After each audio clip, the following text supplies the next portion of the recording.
Welcome to the Film Geezers podcast.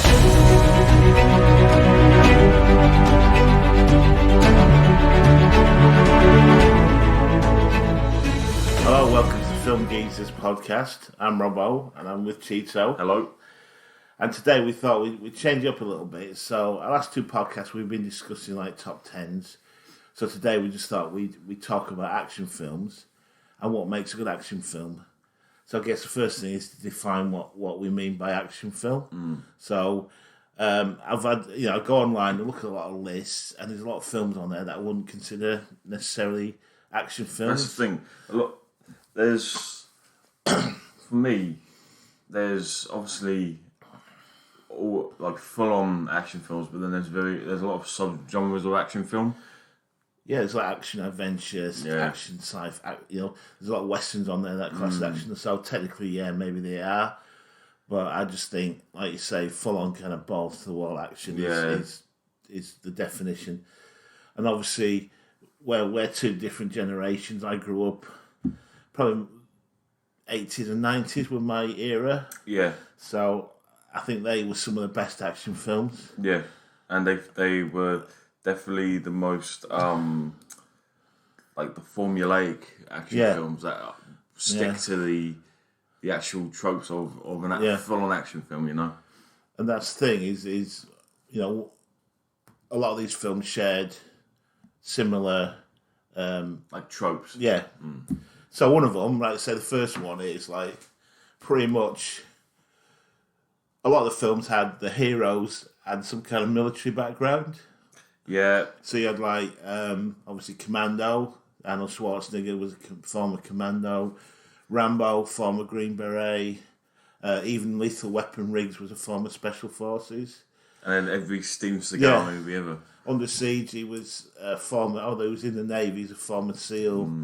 But every Steven Seagal film is either CIA, ex-CIA, DEA, ex-police officer. That's how it is, isn't it? Yeah. That's the thing. I think the reason why they do that is because it's quicker to say they're X something, so you know their skills, so they don't have to write like a backstory for them or anything, you know what I mean? It's much easier. And then it obviously explains how they're good with weapons and things just like that. Just off, yeah. And obviously, like The Rock as well. I think The Rock is the best one. Sean Connery, former SAS. Yeah. That's definitely up there, isn't it? Yeah. But yeah. But then you've got other films like where sort of every man is the lead character. Well, you think of the first real film where they cast like an everyman was probably Die Hard, the first big one, where that's what made it. Yeah, but he was still a cop though, wasn't he?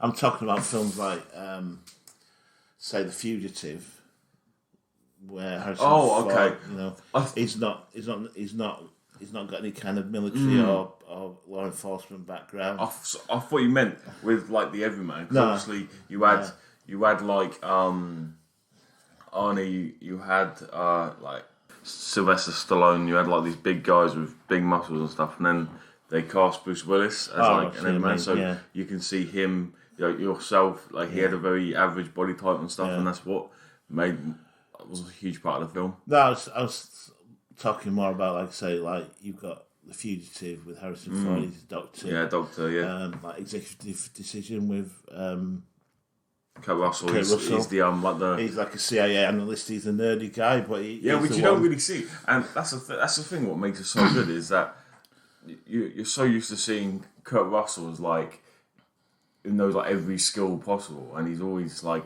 he's kind of fits that trope as being like ex-CIA or something. But nah, it's really weird to see him as a bit nerdy. But like I said, same with him in Breakdown as well. Yeah, he's like a really rich husband who's never had a problem in his life, you know what I mean? Even like Nicolas Cage in The Rock. I mean, although he's FBI agent, he's a specialist chemical weapons guy. He's not actually trained. Because he says that he doesn't want a gun, does he? He's never shot a gun since basic training. So, but they then are the heroes in that. And then you've got like you've got people who are kind of a casualty of the situation. So going back to Die Hard, he's a guy who's just caught up in this situation that he's got to deal with. I think that happens a lot. Well, like I said, I don't know if it is because they don't know how to write the character in, or if it's just because that's the way where they want to portray the situation and write the story. But yeah, Die Hard's probably the most famous version. I mean, I guess you could say Predator's sort of the same, where they go for one mission, but then they end up caught in another situation. You know? Yeah, you could say that.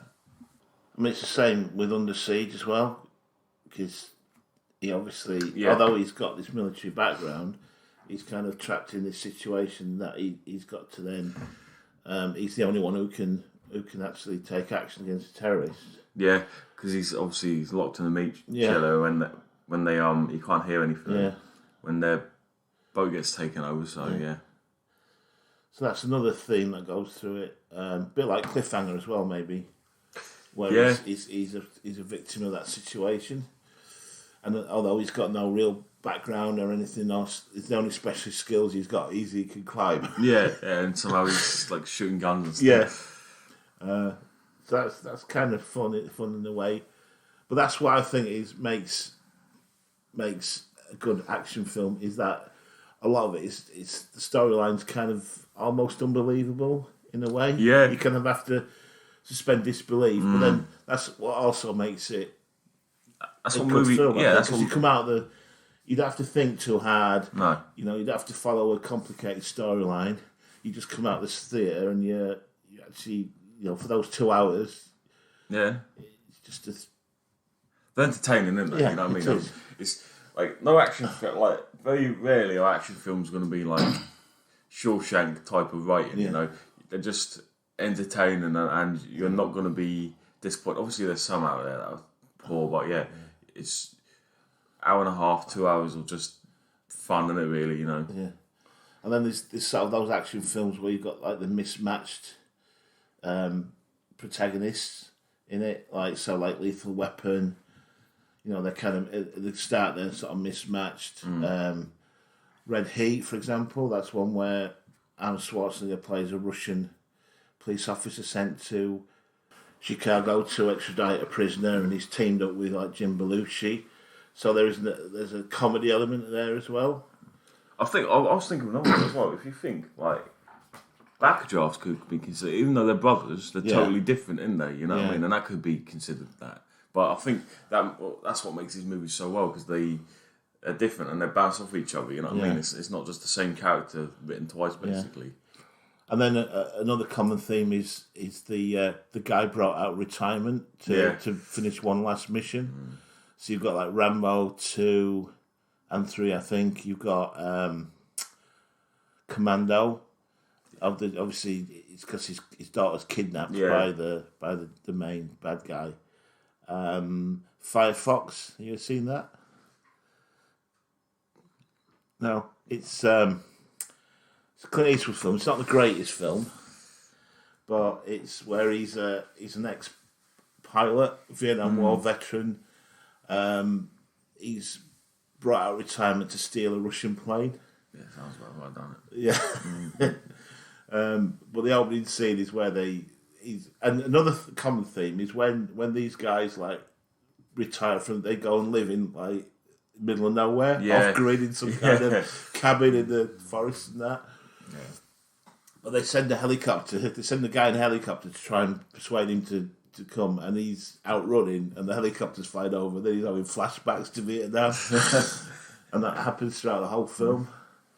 So yeah, it's again, these common themes find their way into all these films. I think. I think the reason why that is as well is because, well, it's basically synonymous now, these tropes with action films. I think if it's not broken, don't fix sort of thing, you know what I mean? I think the reason why I stick to it is because it works, and it works for the action film genre itself, so... with films, for me personally, I do like to look at the dialogue a lot, because I do think that's one of the most important things, obviously, when you're writing. Not necessarily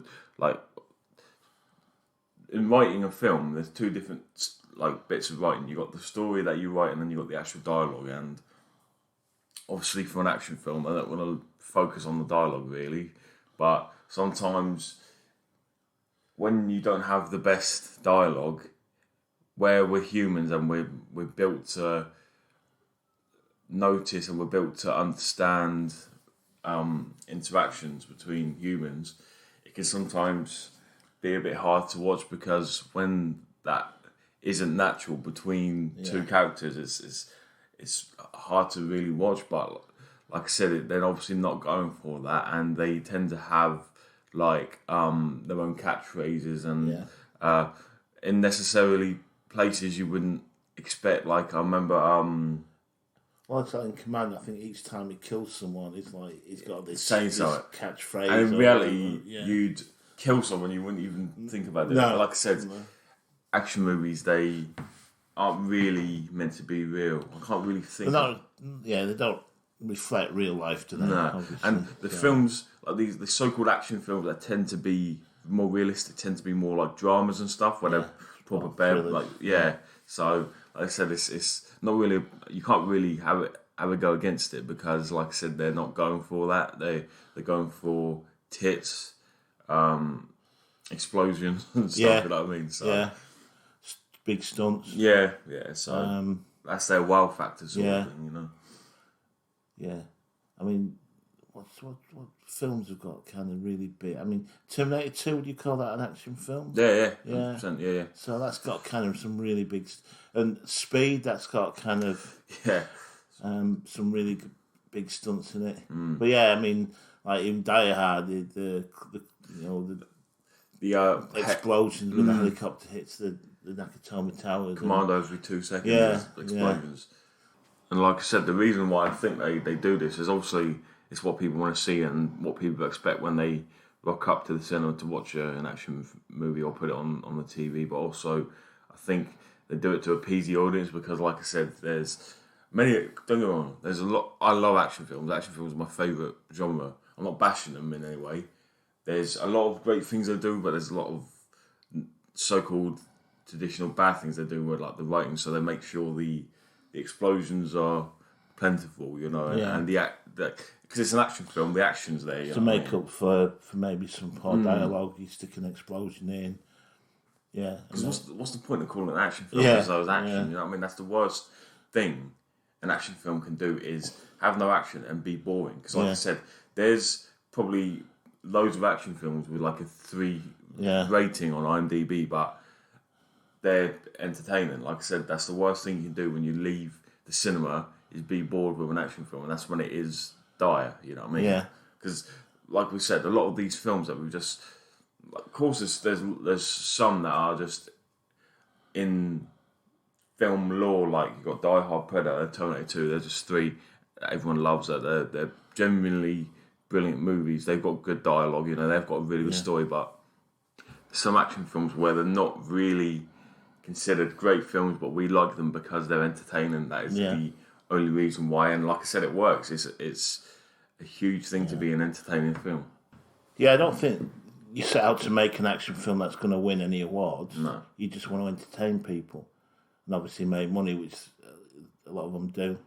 I mean, there's been a few like action movies that have won awards, isn't there? You know what I mean? Yeah. But like I said, it's thick and few because the Academy, then it's not really what they're looking for. You know what I mean? I think action movie, even though they're the biggest, like in boxing, the heavyweight division is the money division. In action movies, make the most money. They are the ones where they're not. You don't even need to really be a film fan to enjoy them, and that's why I don't think they really win any Oscars. But like I said, a film doesn't need to win an Oscar to be brilliant. Like I said, you can have this. You can have say the Oscars. They can have a best picture, and it could be some boring drama that we consider boring, but like for proper like film purists. Like we're film purists in the fact that we love film, we live and breathe film. But I mean, like purists who like dive deep in, we could find that boring, and they could find action movies absurd. But like I said, it's easily the best film genre. Because for a lot of studios as well, the action films that's where they make their money. Yeah. So they can then go on to make maybe other films that don't make money. Yeah. Obviously, another big part of an action film is the score.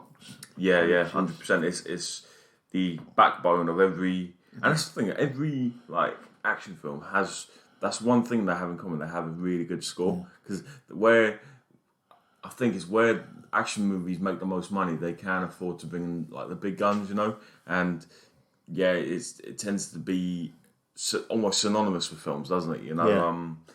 We've woven throughout the film. The score plays continuously. You think of like John Williams. You can think how many action films he's done. Alan Silvestri, James Horner. They've all Hans Zimmer. Hans Zimmer. Yeah, Thomas Newman. They've all done all the action films. But like I said, they're quite.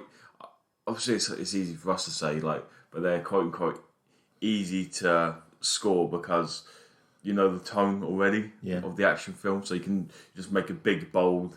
You get the brass instruments in, you get the orchestra in, and it tends to just be a huge, epic score that, like I said, accompanies the action film that you're watching. So, what would your favourite soundtrack be then to an action film? This is the thing. I've got so many, but I think, and I do consider this an action film. I think the best. I want to guess what you would say. Gladiator? No. The best soundtrack, not just theme itself, because the theme's one of the best of all time, but the best soundtrack I've ever heard on an action film, and I do consider this an action film, is Interstellar. I remember because it's got the music the whole way through. It's got large scenes where it's just the music and it works. Yeah. When I first watched Interstellar, one of the main things that popped out to me was the fact that the score was so good and was so prevalent. And like I said, it was really Hans Zimmer at his best. He took a long time to make this. He even said himself, and you can tell why, because I think it just is not just the main theme, because the main theme's brilliant, but I think the soundtrack throughout that accompanies the film just works, and it is one of the best of all time in my opinion. And the piece of music we're about to play is the main theme from Interstellar. Like I said, it's throughout the whole film through different wide shots and scenes with no dialogue. It's called No Time for Caution.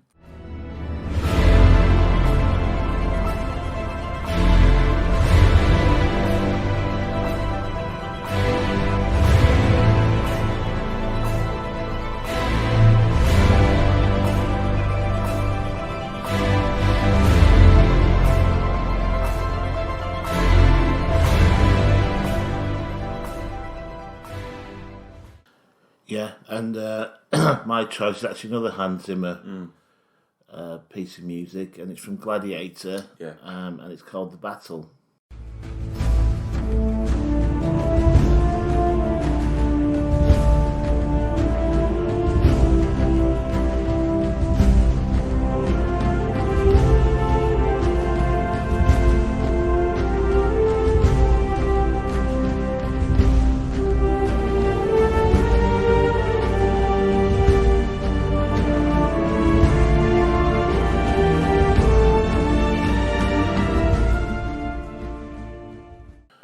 So, I mean, a soundtrack can actually be like 50% of the film. Yeah, it can really enhance a film. Definitely, it can make it almost carry the film. It can make it memorable. Like, oh, this film's got a brilliant soundtrack. I'm gonna go see it. Like, and there's a lot of I know with film geezers, like we're really into films, but we really love talking about like composers because that it tends to be like writers and composers seem to get almost forgotten when it comes to film, even though they're two of the most integral people in. It's like when they showed a rough cut of Star Wars without the soundtrack, no one really was that impressed with it. And then when they actually soundtrack was brought the geezer to tears, didn't it? Yeah, the soundtrack. That was. I think Lucas said that was half the film was the soundtrack. So it can really, like you say, make or break a film, I think. So what I'm going to ask you now is for some of your favourite scenes from action films. So I think for a climactic ending, I think one of the best endings or one of the best villain deaths is Hans Gruber's in Die Hard. Yeah. When it is so effective when he's it's just a slow motion, and the fact that they didn't even tell Alan Rickman when they were going to drop him, and you can see that's genuine fear, isn't it? I think that's one of the best villain deaths of all time. Yeah, And that was, I think that was groundbreaking special effects. Yeah, at it the was. time. Yeah, good choice. Right, mine's going to be from Executive Decision. Yeah. And just to go over it a little bit, the plot, like we said earlier, Kurt Russell plays a CIA analyst.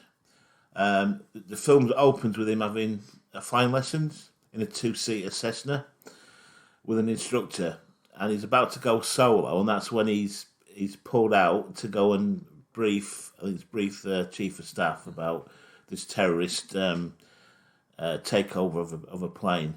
And anyway, he has to accompany the incursion team to provide on-site intel, but he ends up being trapped on the plane. But the biggest thing at the end is just it's a 747. The pilots get killed, and he has to land the plane. And that's what I'd say about this. Like, you see that in action films. Disbelief, it's bullshit ending. That he's had a few lessons in a Cessna, and he has to land in 747. I mean, this thing. Also, I think I've said my favourite ending, but I think my favourite opening to an action film ever is Raiders of the Lost Ark. I don't just think in action films it's the best, but I think it's the best opening scene ever because obviously you got the transition from the Paramount logo into the mountain, but it's literally one score over just a compilation of them walking through the jungle, isn't it? Yeah. And to the burial cave. Yeah. And I know a lot of people who wouldn't appreciate it would be like, oh, it's just people walking through to some to a film score, but I think it's so much more than that, as in terms of it sets up the film. So because that's what you want when a film opens, you want to set your film up, and that's good pacing, but it also entices the viewer to watch the film. Yeah. But I think the reason why it's so good is that it's mysterious, it's eerie, and it just encompasses what Raiders of the Lost Ark and what Indiana Jones is.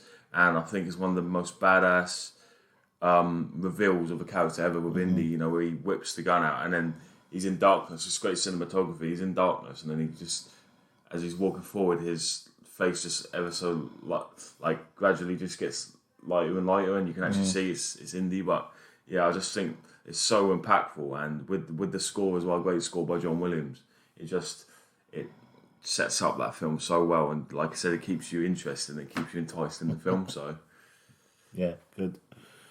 I love the ending to The Rock as well, and then that's just again, that's really it's just Michael Bay all over. Yeah, I mean, Nicolas Cage, he's just given himself injecting himself in the heart with the antidote to the VX nerve gas, and he's setting off 2 green flares to signal that their mission's been successful. And then he says goodbye to Sean Connery's character, who's stood right next to him, and then the next shot he's stood 20 metres away. Yeah. Like I said, that's where you got to kind of remove these films from reality, because it is stuff like that, But I think as well, the thing with these, people go on about them and they can say that they're a bad thing about but they've got a charm to them, don't they? And that's, they do. And you can just appreciate it. And I feel like some movies almost play into those tropes as well, I think, again, with action films, you've got to have well-defined good guys and bad guys. Yeah. You've got to like the good guy. But then there's some films where you actually quite like the bad guy as well. Cliffhanger, for example, I quite like John Lithgow. Yeah, he's just funny, isn't he? He just abuses it. He's just funny. And although he's the antagonist, you don't actually hate him. You kind of root for him, It's just kind of funny. Yeah. And that's the thing as well, with go back to Hans Gruber, he's probably one of the most well-written antagonists of all time, isn't he, He does have a certain charm, and that's the thing with your bad guy, you got to have as well as a convincing hero, you got to have a convincing bad guy. It can't just be like a one-dimensional character with a gun who sets out to rule the world, It's got to be convincing. Got some good lines as well, doesn't he? Yeah, they always have the best lines. And that's the thing, they're always the most... Mr. Takagi will not be joining us for the rest of his life. Sorry about that. impressions. We're film nerds, so. But for another, my favourite line is "Get to the chopper." That's always got to be. Just like he's obviously Dutch has been hit in the back Yeah. by some alien. He's been chased, and the first thing he says is "Get to the chopper," but he says it in that vibrato. Yeah. But yeah, Arnie has got some of the best lines in action films, I think. They always seem to especially make these lines for him. Yeah. You know, I can think off the top of my head, you got "I'll be back," "Hasta la vista, baby," Yeah. "Get to the chopper," "Put that cookie down," which is a classic, isn't it? Put that cookie down. Yeah. But I think that's also like it's another trope, but it's one of the main things in an action film when people will come and see your action film just to see hear the one-liners, you know. Yeah.